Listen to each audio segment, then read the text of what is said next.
پاکستان میں تو آپ کو پتا ہے کہ ہم نے تو وار کو بھی لائٹ لیا اور کوشش کرتے رہے کہ اس میں بھی کچھ انٹرٹینمنٹ چلتی رہے. تو پاکستانی نوجوان یہ کہہ رہے ہیں کہ فیصلہ کیا ہے فرانس نے کہ رافیل طیارے پاکستان کو کچھ ویسے ہی دے دیے جائیں تاکہ دنیا کو بتایا جا سکے مسئلہ طیاروں کا نہیں ہے, اڑانے والوں کا ہے. تو اگر اڑانے والے ٹھیک ہو تو طیارے جیسے بھی ہوں وہ بہترین اڑا لیتے ہیں.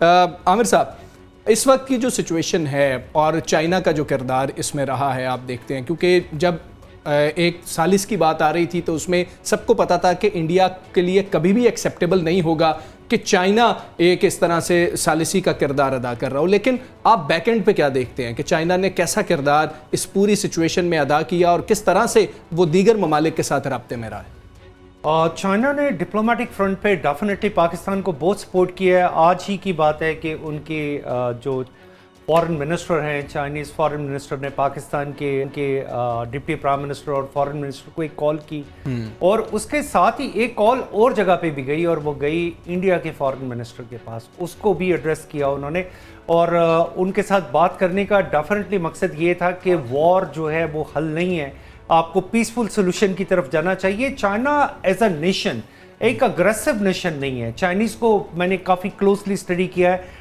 دے are not an aggressive nation. ہاں, لیکن جب ان کی طرف کوئی چیز بڑھتی ہے تو وہ اس کو ڈیفینڈ کرنا جانتے ہیں وہ ہمیشہ. اور پاکستان کی وار اسٹریٹجی رہی بھی یہی, ہم اوفینسو نہیں تھے, ہم ڈیفینسو تھے. اوفینسو ہم اس وقت ہوئے جب انڈیا نے ہم پہ میزائل اٹیک کر دیا, اور اس کے بعد پھر اناؤنس کیا گیا ہمارے D G I S P R کی طرف سے کہ ہمارے جواب کا آپ انتظار کریں. تو اس کے ساتھ اور بھی کچھ خبریں ہیں جو ایریا وائز اگر میں آپ سے شیئر کروں کہ کچھ گفتگو افغانستان اور پاکستان اور چائنا کے درمیان یہ وہ نہیں ہے جس کا آج اعلان کیا گیا, بلکہ یہ کل سے جاری ہے اور بیجنگ میں جاری ہے, جس میں ایک تو بیلٹ اینڈ روڈ انیشیٹو میں افغانستان کو انگیج کیا جائے گا, فائنینشلی انگیج کیا جائے گا, اس کو پاکستان کو کلوز کیا جائے گا. چائنیز کی ہمیشہ ایک پالیسی ہے, وہ کہتے ہیں کہ آپ نے کسی بھی ملک کے ساتھ اپنی ٹائز کو اگر سٹرونگ کرنا ہے تو آپ ان کے ساتھ اپنا فائنینشیل کنسنٹ بنا لیں. جب آپ کا فائنینشیل کنسنٹ ہو جاتا ہے, وہ ڈیولپ ہو جاتا ہے, تو آپ ایک دوسرے کے قریب آنا شروع ہو جاتے ہیں اور آپ کی فورن پالیسیز اسی کی طرف ٹلٹ کرنا شروع کر دیتی ہیں. تو میرا جہاں تک خیال ہے کہ ایک تو چائنا ڈیفینیٹلی جو کردار ادا کر رہا ہے اس میں اس نے انڈیا سے بھی یہ بات کی ہے کہ یہ جو کنفرنٹریشن تمہاری سائڈ سے ہے اور یہ سب کچھ ہے, بالکل یہ اس کا سولوشن نہیں ہے. ابھی میڈم نے ایک بات کی کہ میچور ایج جو ہوتی ہے کسی بھی پرائم منسٹر کی, وہ ہوتی ہے جب وہ مینٹلی میچور ہوتا ہے. میڈم سوزان نے جیسے بات کی, ہو سکتا ہے یہ جو ہمارے نیبر میں جو پرائم منسٹر ہے وہ مینٹلی ابھی بھی میچور نہیں ہے. جب بھی انہوں نے ووٹ لینے ہوتے ہیں, جب بھی کوئی الیکشن کی باری ہوتی ہے, وہ پاکستان کو بلی کرنا شروع کر دیتے ہیں, وہ پاکستان پہ الزامات لگانے شروع کر دیتے ہیں. یہ طریقہ کبھی نہیں ہوتا. اینڈ لاسٹلی میں سر ٹرمپ صاحب کی ایک بات پہ, پریزیڈنٹ ٹرمپ یہ آج سے 3 دن پہلے پریزیڈنٹ ٹرمپ نے ایک اسٹیٹمنٹ دی کہ جی let Pakistan and India fight for next 500 years, but why suddenly ہی چینج ہز نیریٹو.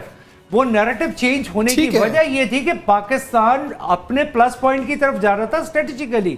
انہیں یہ نظر آنا شروع ہو گیا تھا کہ پاکستان تو اسٹریٹجیکلی اس پوزیشن سے بہت آگے ہے. بالکل سر آپ درست کہہ رہے ہیں. سوزین بھی جو بات کر رہی تھی وہ تنزیہ یہی بات کر رہی تھی کہ ویسے تو وہ مینٹلی کبھی بھی اسٹیبل نہیں تھے, لیکن وہ پنجابی میں کہتے ہیں نا کہ ستری بتری گیا, تو اب شاید انڈینز بھی اس کو کھڑا ہی نہیں ہونے دیں گے کہ بھائی مہربانی کرو اللہ کے حوالے. کام شروع ہو گیا ہے بالکل اس کے خلاف. انڈینز جس طریقے سے بیشنگ کر رہے ہیں اپنے وزیر اعظم کے خلاف, یہ تو پاکستان نے تو ہر محاذ پہ فتح حاصل کی ہے. اچھا عثمان صاحب, ایک چیز جو ہوئی جو بڑی اہم ڈیولپمنٹ ہے کہ اب میٹنگ ہونی ہے, بات چیت ہونی ہے اور ایک نیوٹرل مقام پر ہونی ہے. سر آپ کیا سمجھتے ہیں کہ یہ نیوٹرل مقام کی اہمیت کیا ہوگی, کہ یہ کس ملک میں ہوگا اور اس ملک کی پھر اہمیت کیا ہوگی؟ دیکھیں جس طریقے سے ہمارے دوست ملکوں نے اس تنازع کے حل میں ہمیں مدد فراہم کی اور جس کا ذکر تمام دوست ملکوں کا شکریہ بھی ادا کیا ہمارے وزیر اعظم شہباز شریف صاحب نے گزشتہ روز اپنی تقریر کے اندر, کہ جس کے اندر سعودی عرب ہے, متحدہ عرب امارات ہیں, قطر ہے اور چائنا ہے, اور خود امریکہ اس کو فیسیلیٹیٹ کر رہا تھا سارے معاملات کو. بالآخر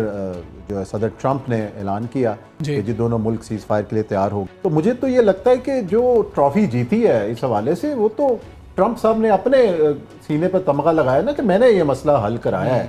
تو ان کی خواہش تو یہی ہوگی کہ اگر وہ مزید اس کے اوپر کوئی نوبل پرائز حاصل کرنا چاہتے ہیں کہ اگر انڈیا اور پاکستان کے درمیان دیرینہ تعلق جو معاملات ان کو حل کرا دیں, مسئلہ کشمیر کا حل کوئی نکل آئے, تو ان کی تو خواہش یہی ہوگی کہ واشنگٹن کے اندر یہ مذاکرات ہوں. ادروائز ہمارے جو باقی جو ریجنل, اب آپ نے دیکھا کہ روس اور یوکرین کے جو مذاکرات ہوئے ہیں وہ جدہ کے اندر ہوئے ہیں, تو جدہ بھی ایک ڈیسٹینیشن ہو سکتی ہے کہ جس طریقے سے ہمارا دوست ملک سعودی عرب, قطر بھی ہے, ظاہر ہے پوری فیسیلیٹیشن ہے. اب اس کا فیصلہ تو آنے والے دنوں میں ہوگا, تو کیا اس کے امکانات ہیں, لیکن بہرحال ایک بہت بڑی ونڈو پاکستان کے لیے کھلی ہے, اور وہ جو ونڈو ہے یہ اپرچونٹیز کی ونڈو ہے.